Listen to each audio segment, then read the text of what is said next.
Hello football প্রেমী বন্ধুরা, ফুটবলে ঘটে গেল এক বড় ঘটনা। আর্জেন্টিনা দলের রক্ষণভাগের অন্যতম বড় ভরসা দ্য গ্ল্যাডিয়েটর খ্যাত নিকোলাস ওতামেন্টি আন্তর্জাতিক ফুটবলকে বিদায় জানিয়ে দিয়েছেন। নীল সাদা জার্সিতে তার পথ চলা ছিল রূপকথার মতো। 2011 সালে জাতীয় দলের হয়ে অভিষেক হওয়ার পর থেকে ওতামেন্টি দেশের ডিফেন্সের এক পরম বিশ্বস্ত নাম হয়ে ওঠেন।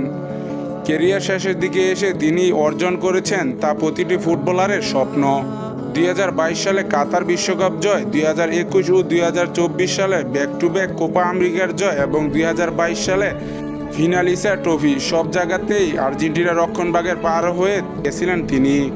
মাঠে তার আগ্রাসী ট্যাকেল, হেডে গোল করা আর শেষ পর্যন্ত লড়ে যাওয়ার মন মানসিকতা তাকে ভক্তদের মনে গেঁথে থাকবে।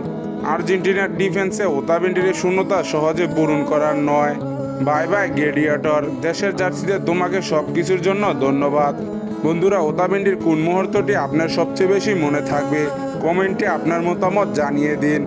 আর ফুটবলের এমন লেটেস্ট আপডেট পেতে মিস করবেন না, এখনই চ্যানেলটি সাবস্ক্রাইব করে আমাদের পাশে থাকুন।